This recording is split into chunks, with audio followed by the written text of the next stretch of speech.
మీద పంటిగాటు పడుతుంది ప్రతిసారి సిగ్గు చీర తొలగిపోయి నలుగుతుంది తొలిసారి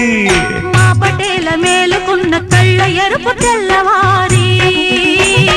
మావ గొప్ప ఊరికంత చాటుతుంది మరీ మరీ ఒకసారి కసి పుడితే మరోసారి మతి చెడితే